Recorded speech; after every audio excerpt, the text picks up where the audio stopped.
times if anybody's interested. Yeah. Kids would probably like that. All right. So I wanted to start talking about values because like the values and the culture of your team and unit, department of HMSA is one of like the most important things, right? The part of what we need to change is culture. And we talked a little bit about team values in the first class, and we just talked about like your specific team's values. So I kind of wanted to dig into this a little bit. So, so this is a simple little 4-quadrant matrix. So along this line is like your attitude. Great attitudes, not so great attitudes. Along this line is your performance. Not so great performance, great performance, right? And attitude. Think of culturally how people are. Think of what they value. Think of how they operate within your team, right? Hopefully, you have people with great attitudes. Hopefully, right? And that's kind of where it goes back to like team values, right? Like is hard work one of your team values, or is it maybe like do the most efficient thing, right? Because not that it's not hard work, but it's different. And so when you flood this matrix into 4 different quadrants, you have different ways of kind of bucketing people and thinking about how to deal with different people. So hopefully everyone's here on this side, right? And you have great attitude at the very least, and the people kind of in this quadrant, the team players, right? Maybe you just kind of need to tweak up their performance. Maybe you need to adjust their job description. Maybe you need to influence them in different ways, right? Your stars are your stars. They're always going to be great performance, regardless of what you do. Support them, get out of their way, and let them be amazing. The thing that I tend to, how do I say this? The thing that I tend to worry about most is people with less than so great attitudes. So is it because their values don't align with your unit, your team, your department, or did you hire a bad person? Well, let's really think about this. It's very rare that you intentionally hire someone who sucks, right? That's not the goal. You're gonna hire the best candidate possible. What more than likely happened is you ran into someone who doesn't necessarily value the same things that you value, that the manager values, that the teammates value, that collectively the unit or the department values. And that's kind of where prioritization of your effort or their effort doesn't really match up. And that's where you'll see performance degrades, and that's where you'll see disagreements along what they think is important for what you think is important. This is kind of operating on the whole theory that, people are good. And if you believe that, and if you believe that your manager hired the person to the best of their ability of the best candidate, then that's kind of one way of looking at it. I bring this up just from the point of view of really this line right here, this attitude, this culture idea, these values that we're talking about.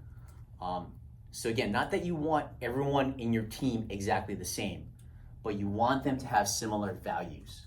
You want them to line up of like, oh yeah, we want to do whatever it takes to solve the member's problem in one phone call, right? We want to make sure that the drugs that we select and we approve for our plans are the right ones that the industry agrees are the correct products. Performance and PMPs and all that kind of stuff that tends to work itself out, right? The people who don't fit, they get managed out, and hopefully everyone else is up on the top. Make sense? Okay.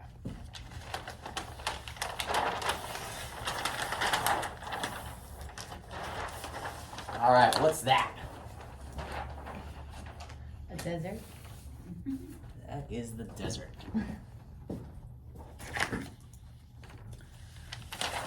That was the desert. So this is the desert. Sorry, real quick. Can I ask a question? Maybe Sure. comment? It's interesting that on that lower quadrant, the title is team player. Cause their performance is lower, but they have a good attitude. How did that come up? Well, that's I'm the just curious. that's the title of from the Matrix that I pulled it from. But when you think about it, what is the role of the team player as opposed to the star, right? So let's take a sports analogy, right? Kobe Bryant, rest in peace, one of the greatest basketball players of all time. Probably one of the most powerful scorers ever, just an incredible defensive player. Would you call him a great team player? I think it depends on what definition you're measuring that by. And so on that note, how are you measuring this team player's performance, right? Can you measure them on how much that person made everyone else around them better? That's really hard. It's really hard to do that. Like, think of how you'd write that in a PMP, right? As opposed to, I got all my calls resolved on the first time, right? I completed 10 out of 10 required process documentation flows or something like that. It's easier to measure an individual as opposed to one whose job it is to make the team better. It's very difficult. Like in sports, they have like plus minus statistics and things like that, right? So does the team score more, and by how much when you're on the floor versus off the floor? How you would measure that in here, I don't know. But I guess why my curiosity, I think, came up is because to me, a leader also empowers and motivates people to be better. Absolutely. So I think that's where I was like conflicting. But I don't think that matrix is trying to define like leadership traits. Oh, okay. Yeah. Right, It's that's more true. just, That's like, true. Individual. And how they're performance, performing in general. Yeah, exactly. Sorry. So this is the desert.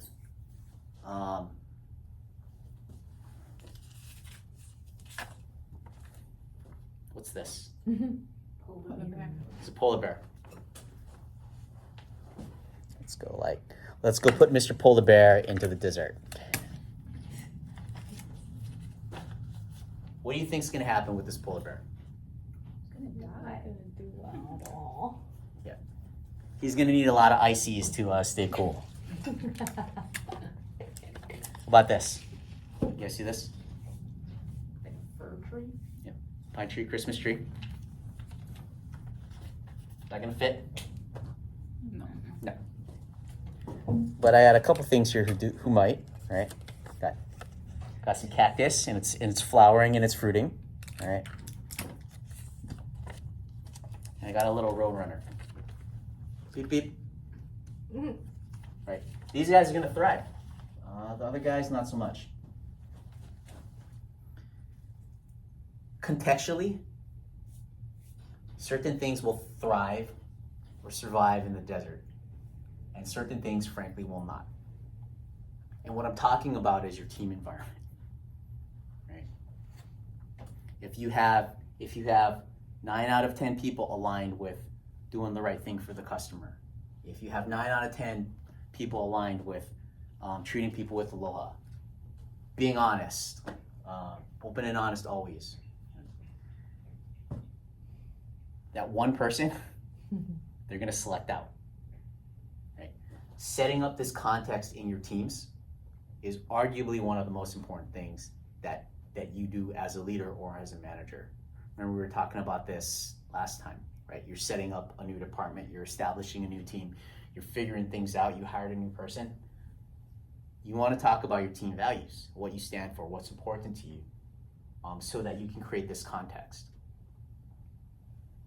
and allow these roadrunners and cactuses to thrive, and let the polar bears go back to the North Pole, self-slap down. And maybe there's a North Pole somewhere else in the building, right? But it's helping people to understand that. Am I communicating?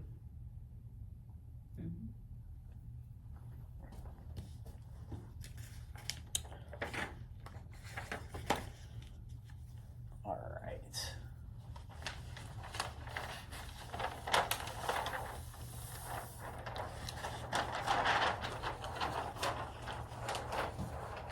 So we talked about team values.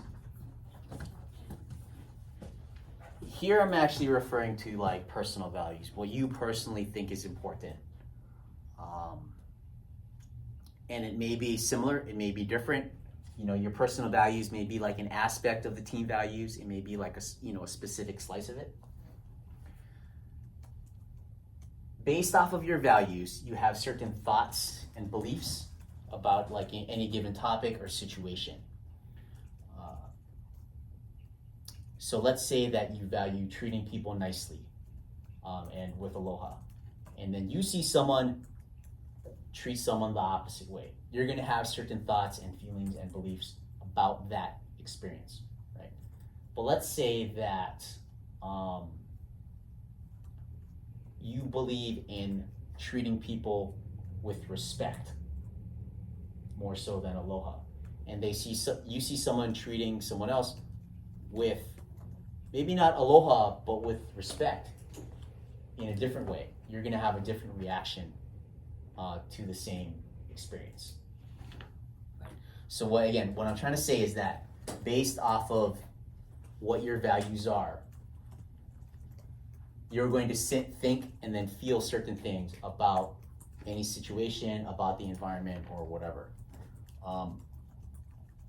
Let me give you an example. So for me personally, I cannot stand stupid and wasteful behavior.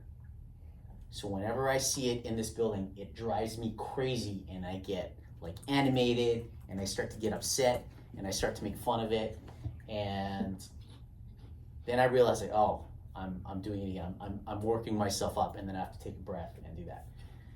Some other people, they see the same bureaucracy and procedures and whatever, and just see them as procedures. It is what it is, and it's perfectly fine.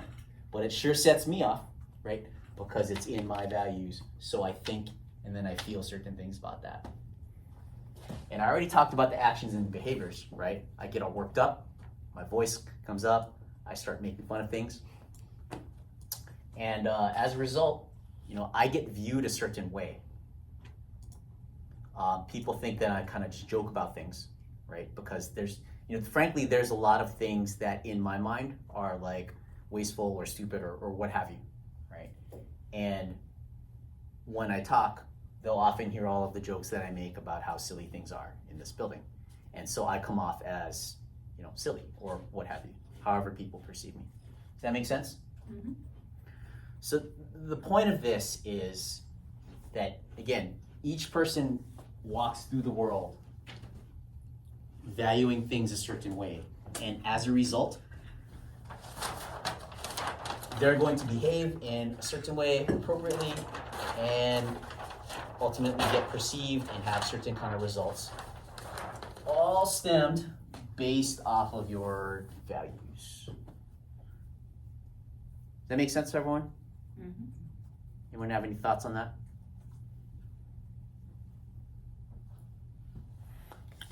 So this is a pretty useful model, and we'll kind of come back to that in a little bit. Actually, let's dive into it a little bit right now. So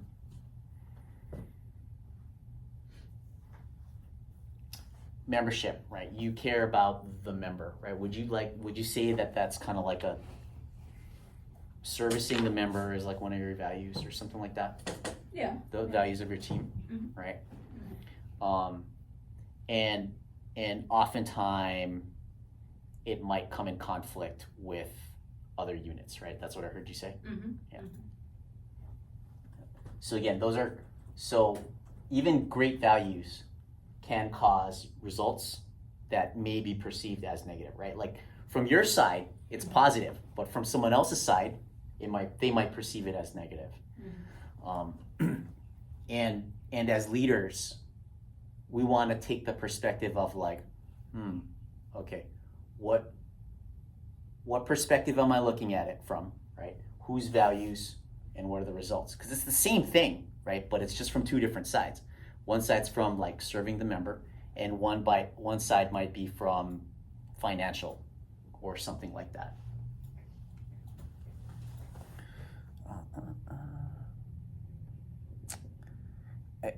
I think another thing that I really want to point out about this is like, so the company has the value open and honest always, right? It's in our whatever four values, and we haven't changed it for how long, right? That's one of the formal values. However, is that one of the real values? I just drink my coffee. So we don't have to comment on that, but based off of the results, right? Open and honest sometimes, maybe. Open and here's the explanation of why it's yellow, right? Here's the explanation of why it's not green, when they're talking about a project or a measure or something like that.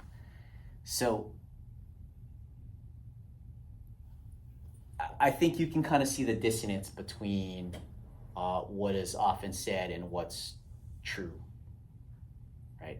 You can always look at results. Results will always tell you the truth. Often harsh, always fair. Results. Well, also in a sense, right? Like, could you say that, kind of most departments, or even like most people, like you're operating off of two different sets of values and results, right? So, for example, like I'll take your example of the overarching HMSA open and honest always, right? We can tell by the chuckles and the smiles in the room that okay, that's not necessarily a value that trickles down to all departments. That may be a value for Dr. Mark and all of the SVPs up there, or even through whoever the faces are of HMSA to the outside, right? The people who interact with providers and vendors and things like that face to face. But within the organization, that can be different. So when you have kind of two different sets of values for one set of results, then what does that look like? Number one, to try to reconcile that. And then number two, like how can those get together to get to the same results? So, in fact, maybe next time, I think that's what I'm gonna do is we're gonna actually bring in an expert to come and talk about exactly that. Okay. So, my 2 cents on your comment question is, like, if you ask any one person, like, no one's gonna disagree with you about being open and honest always, right? Everyone's gonna say, yes, I agree with that, right? And that's probably true, and they may have a value above open and honest always, higher in their list, that causes different thoughts and ends up with different actions and different results, right? So if someone believes that I am a high performer and I always get the job done, you can see how that might be conflict with open and honest always, right? Yeah, they might just leave something out about how they're doing because they know that they're going to correct it, and they might, right? And I'm not saying that that's insidious or evil or bad or anything, but I'm saying that you can look at the results and tell exactly what's going on in that situation.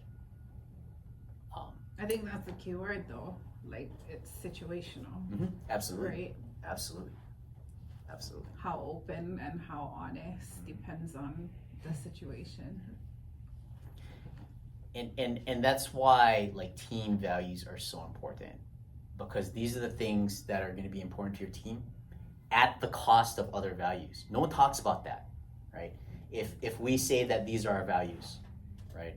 Whatever happens to be, everything else not on that list is less important, and you will ideally behave in ways of those team values as opposed to other values on that list. Yeah. Great question. Great comments. And I guess like kind of lastly on this kind of actions and behaviors thing. So actually, so you two did the marshmallow game, right? Yeah. And we uncovered some behaviors, like how you behaved in that game, and where else you might behave like that. So you guys didn't get to do that, but the point of what I'm saying is that because this workshop is a safe place, because we're going to be playing games, you're going to be able to get feedback and see yourself in a way that, oh, I noticed that I behaved that way. I didn't realize that. And again, it's not that it's, you know, good, bad, right, or wrong or whatever. It's like, oh, I didn't know that. I was not aware. Okay, now I can do something different. All right. Questions? Anything like that? Yeah. Okay. So let me just stop here.